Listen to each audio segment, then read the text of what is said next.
एक खूबसूरत घर के रोशन कमरे में जोया और अरहम रहते थे। 8 साला जोया अपनी उम्र से कहीं ज्यादा समझदार थी, जबकि 5 साला अरहम शरारतों का पटारा था। दोनों बहन भाई एक दूसरे के बेहतरीन दोस्त थे और उनका दिन एक साथ हंसते खेलते गुजरता था। हर सुबह जब सूरज की पहली किरण कमरे में आती, जोया स्कूल के लिए तैयार हो जाती। लेकिन वो कभी अरहम को नहीं भूलती थी। वो बड़े प्यार से अरहम के छोटे छोटे जूतों के तस्मे बांधती और उसके बिखरे हुए बालों को ठीक करती। अरहम अपनी बड़ी बाजी की इस तवज्जो से बहुत खुश होता और फख्र से सीना चौड़ा कर लेता। लेकिन अरहम बहुत शरारती भी था। इसे जोया को तंग करने में बहुत मजा आता था। एक दिन जब जोया अपनी पसंदीदा जामनी पेंसिल से एक प्यारी सी तस्वीर बना रही थी, अरहम ने मौका पाकर चुपके से वो पेंसिल उठाई और उसे अपनी पीठ के पीछे छुपा लिया। वो एक कोने में खड़ा जोया के हैरान होने का इंतजार करने लगा। जोया ने जब अपनी पेंसिल गायब देखी तो वो फौरन समझ गई कि ये किसका काम है। अरहम, मुझे पता है, मेरी पेंसिल तुम्हारे पास है। वो मुस्कुराते हुए सोफे के पीछे से उसे ढूंढने लगी। अरहम खिलखिलाकर हंसा और कमरे में उधर उधर भागने लगा। कमरा इन दोनों के कहकहों से गूंज उठा। अचानक बाहर आसमान पर काले बादल छा गए और जोरदार बारिश शुरू हो गई। आसमान से गिरती बूंदों ने उन्हें बाहर पार्क में जाने से रोक दिया। दोनों खिड़की के पास खड़े हो गए और शीशे पर गिरते हुए ठंडे पानी के कतरों को गिनने लगे।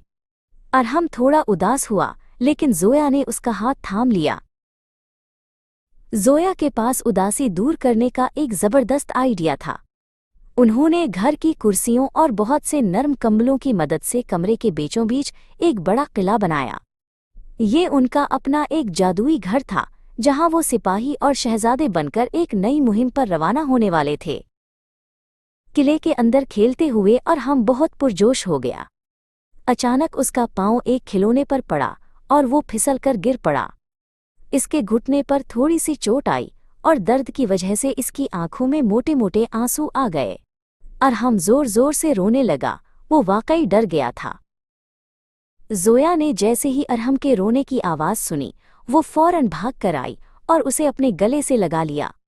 घबराओ मत अरहम, मैं हूं ना, अब दर्द खत्म हो जाएगा, उसने नरमी से तसल्ली दी। उसने अरहम के आंसू पूंछे और उसके घुटने पर एक प्यारा सा कार्टून वाला बैंड ऐड लगा दिया। अरहम को अब बहुत सुकून महसूस हो रहा था। जब अरहम का मूड ठीक हो गया तो जोया बावर्ची खाने से बिस्किट और दूध के 2 ग्लास ले आई। दोनों किले के अंदर आमने सामने बैठ गए और मजे से बिस्किट खाने लगे। बाहर बारिश की आवाज और अंदर उनका प्यार, चोट का दुख अब बिल्कुल मिट चुका था और सिर्फ खुशी बाकी थी। रात हुई तो थकन की वजह से दोनों की आंखें बोझल होने लगीं। जोया ने अरहम को कंबल उढ़ाया और उसे एक प्यारी सी परियों की कहानी सुनाई। बाजी, हम हमेशा ऐसे ही साथ खेलेंगे ना? अरहम ने सोते सोते पूछा। जोया ने उसे प्यार किया और दोनों एक दूसरे का हाथ थामे मीठी नींद सो गए।